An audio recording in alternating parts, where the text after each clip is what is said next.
probably the ears of everybody in the county and the area, as they've been looking forward to hearing our interview today with Sweetser, fourth grade teacher, a guy who's been through a whole heck of a lot over the last couple of months. David Henry, he and his wife Michelle join us right now on Good Morning Grant County. And David, because we are, under the time constraints of radio here, let's plunge right into this. I wanted to ask you, before we go through what you went through, what did you know about coronavirus or COVID-19 before this all happened? Well, originally I didn't consider myself to be very much at risk. I knew that, I knew it was a respiratory condition, and I had taken all the proper precautions, I thought. I knew that a high fever was involved. I knew that there was a cough involved, but truth be told, I wasn't terribly concerned about it because I felt like I wasn't a likely candidate. Right.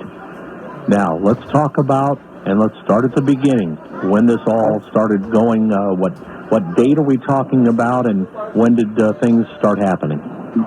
I believe it was March 26th. I went into the to be checked out. I'd gone to the doctor a couple of times because I wasn't feeling quite right. But by the time, by March 26th, I was running a fever of 103, and I just couldn't get below that. So I went into the ER fairly confident that I had COVID-19. Oh, my. So you had pneumonia. I'd had pneumonia in February, and so I was thinking that I was just experiencing some lingering effects of my pneumonia, but it turned out to be a far more dramatic story than that.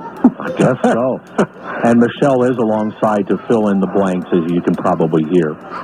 I have a little bit of COVID brain when it comes to timelines. They're a little foggy for me. Understand. I'm sorry, Ed, you want to jump in? No, just take us from that point on. You go to the emergency room, they test you, you indeed do have it. Your condition is getting more serious, you're deteriorating. What happened from that point forward? Well, I deteriorated really quickly. I only have just a couple memories of being at Marion General. I know within the first couple of days, they ended up having to put me on a respirator. I'm going to quickly hand you over to Michelle because at this point, I'm unconscious. Right. Okay. So he was texting me the first couple of days because obviously there aren't any visitors up in Marion General, or there weren't at the time. So he had texted me just a couple things as he was like in and out of consciousness, and of course that was all the information I had initially. But he said the last text he sent me was if something about if he couldn't hold his oxygen level, they were going to put him on a ventilator, and he was nervous about that. And so then on the 28th, just 2 days after going in, they had to put him on the ventilator, and then he just didn't get better. So our doctor was, of course, by then they were calling me all the time because I had to give consent for everything, and they wanted to keep me updated. But the doctor wanted to transfer him to Fort Wayne to Lutheran because they had a particular kind of rotating bed that would help alleviate the pressure off of his lungs when he would sleep. So we tried to transfer him. The first time Lutheran turned them down because he wasn't healthy enough and wouldn't have survived the transfer. So I asked our friends to pray, and I was like, his only chance is to get on this bed.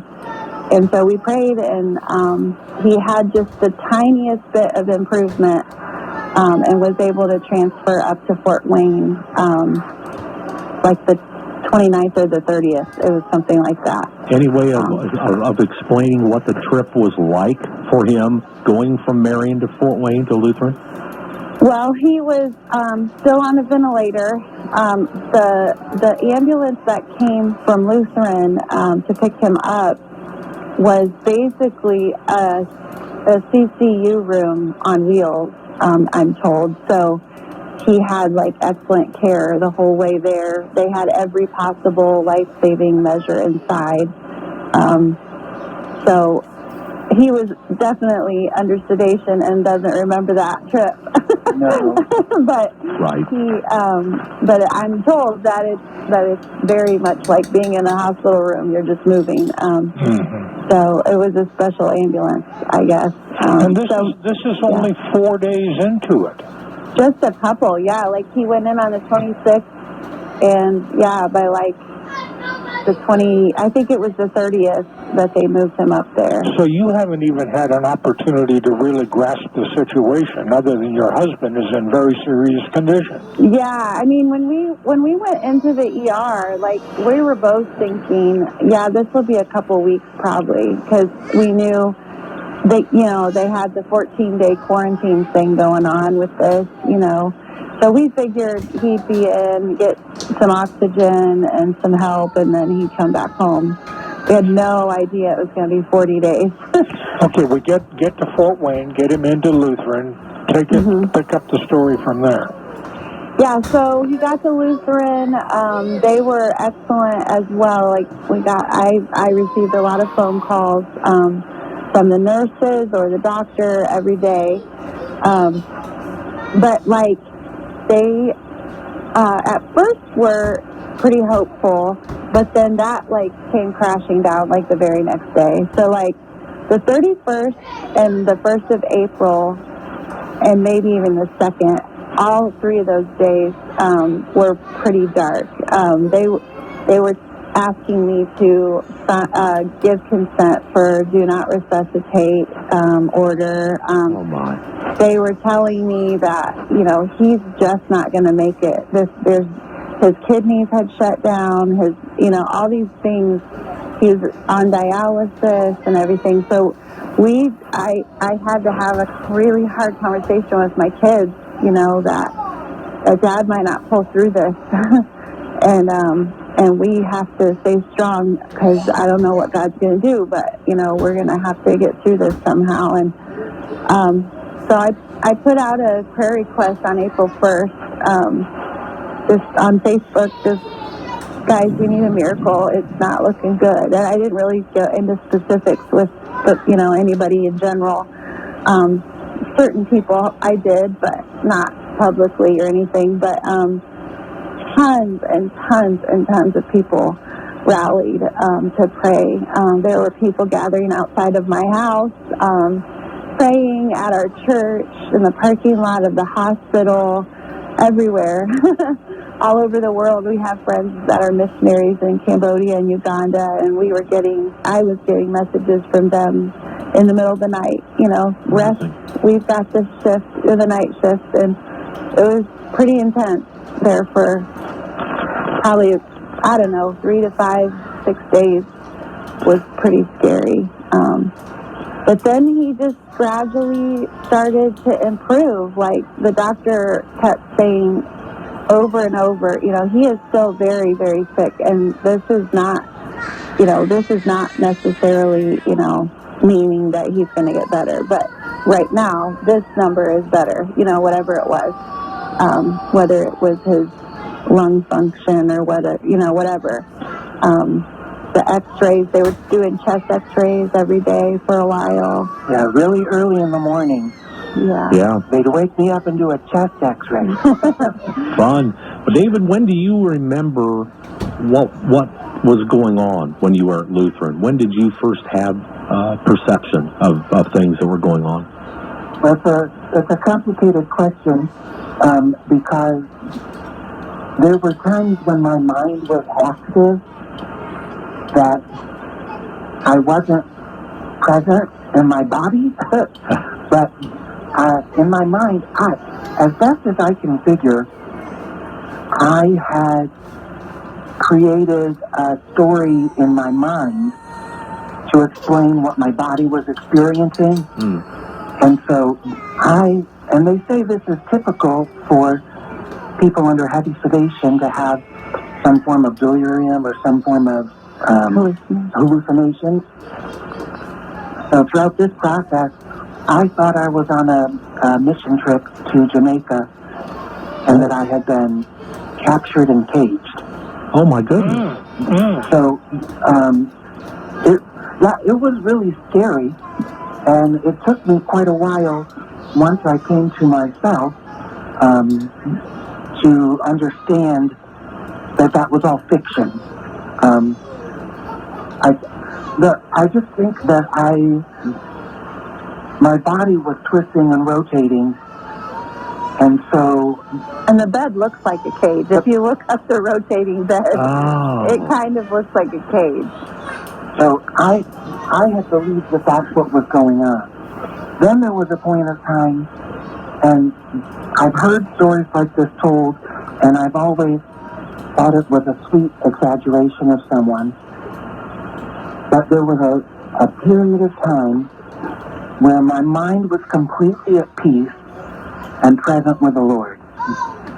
And if it wasn't my own personal story, I would think I was making it up. But the honest truth is, while I never, saw the great light or, walked with Jesus or anything, I was in a beautiful, warm environment, just talking and praying with the Lord.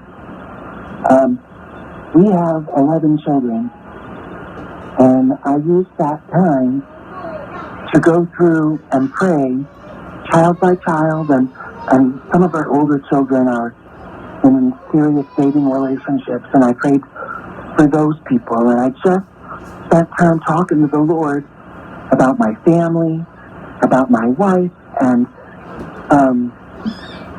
when you adopt kids, an adopted kid has already lost a family, and there's automatically grief and struggle that comes with that, even though they're adopted into a home that loves them. And I just talked to the Lord about, I don't want my kids to have another loss. And I told the Lord, I don't know what you want to do, but if you work this out, I promise I will use this to point people to you. And I really had a sense that God was going to use this.